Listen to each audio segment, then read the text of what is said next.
नमस्कार दोस्तों, आज मैं एक किताब का रिव्यू करना चाहूँगा। इस किताब का नाम है the diary of a CEO. इस किताब के लेखक हैं Steven Bartlett.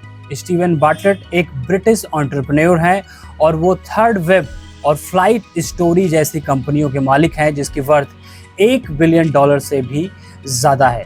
Steven Bartlett Uber जैसी कंपनियों में इन्वेस्ट कर चुके हैं और उनके क्लाइंट्स में शामिल हैं अमेजन, नेटफ्लिक्स और गूगल जैसी कई बड़ी कंपनियां। इस किताब the diary of a CEO में स्टीवन बार्टलेट ने 33 बिजनेस के ऐसे नियम बताए हैं जो उन्होंने बतौर सीईओ सीखे। स्टीवन बार्टलेट कहते हैं कि कई बड़ी कंपनियां, नामी गिरामी कंपनियां लोगों की साइकोलॉजी का अध्ययन करके ढेर सारा पैसा कमाती हैं। स्टीवन बार्टलेट ने अपनी किताब के चैप्टर 13 में लिखा है कि सन 2008 में 2 इंजीनियर ट्रेविस और गैरेट एक बार एक चौराहे पर खड़े होकर के अपनी कैब का इंतजार कर रहे थे और काफ़ी देर तक जब कैब नहीं आई तो वो वहाँ से चले गए। उसके बाद उन्होंने इस चीज़ पर अध्ययन किया कि आखिर लोग क्यों कैब का इंतज़ार ज़्यादा देर तक नहीं कर पाते हैं। ट्रेविस और गैरेट ने अपने अध्ययन में पाया कि लोगों को खाली समय बिल्कुल नहीं पसंद है, बहुत आवश्यक है कि उन्हें बिजी रखा जाए। इसलिए उन्होंने ऊबर कंपनी का आविष्कार किया और लोग आसानी से इंतज़ार कर सकें, इसलिए उन्होंने तुरंत गाड़ी का नंबर और ड्राइवर का नाम आपको भेज दिया। कंप्यूटर स्क्रीन पर एक कार दिखा दी, नेविगेशन और एनिमेशन का प्रयोग किया गया और साथ में मैसेज का भी ऑप्शन खोल दिया। इससे सारे कस्टमर बिजी हो गए और ऊबर जैसी कंपनी का आविष्कार हुआ जो आज 65 देशों में चलती है और इस कंपनी के मॉडल को आज ब्लिंकिट और कई जानी मानी कंपनियां अपना रही हैं। डायरी ऑफ अ सीईओ में लेखक ने लिखा है कि एलन मस्क ने अपनी एक कार कंपनी बनाई जिसका नाम टेस्ला था।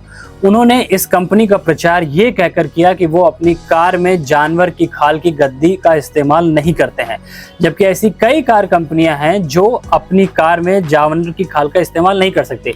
लेकिन एलन मस्क ने इसको वीगन लेदर नाम देकर के इसका प्रचार किया।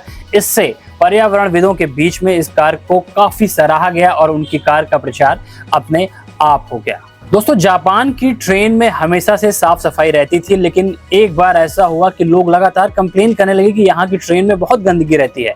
उस समय जापान रेलवे ने ट्रेन को साफ करने की जिम्मेदारी एक टेसाई कंपनी को दी। इस कंपनी के सीईओ यारियो टबे ने एक अनोखा प्रयोग किया। उन्होंने देखा कि ट्रेन में तो सफाई है तो आखिर लोग क्यों कंप्लेन कर रहे हैं, तो उन्होंने एक 7 मिनट मिरेकल की स्ट्रैटेजी निकाली जिसमें ट्रेन के आते ही लोग वहां पर खड़े हो जाते थे, सफाई कर्मी, और ट्रेन को प्रणाम करते थे और ट्रेन के अंदर जाते थे और 7 मिनट तक सफाई करते थे। ये सफाई और पहले की सफाई में कोई अंतर नहीं था, लेकिन सिर्फ उसे 7 मिनट मेडिकल का नाम दे दिया। सफाई कर्मी ट्रेन को प्रणाम करते थे। इससे लोगों के बीच में ये संदेश गया कि जापान की ट्रेन में बहुत साफ सफाई है। यारियो टबे ने लोगों की साइकोलॉजी से खेला और जापान रेलवे को साफ सुथरा बना दिया और लोग भी ये मानने लगे कि जापान रेलवे में खूब सफाई होती है। चैप्टर 17 में स्टीवन बार्टलेट अपनी किताब में लिखते हैं कि एप्पल के जो प्रोडक्ट्स हैं वो पूरी दुनिया में मशहूर हैं, वो बहुत महंगे हैं, फिर भी लोग उन्हें खरीदते हैं। तो बताते हैं कि अगर आप किसी भी एप्पल के शोरूम में जाएंगे तो एप्पल कंपनी की ये स्ट्रैटेजी है कि वो मोबाइल, लैपटॉप और टैब्स में इंटरनेट पूरी तरीके से ऑन रखते हैं, सारे ऐप्स डाउनलोड करते हैं और वो लोगों को छोड़ देते हैं कि वो जितना भी चाहें उसका इस्तेमाल करें।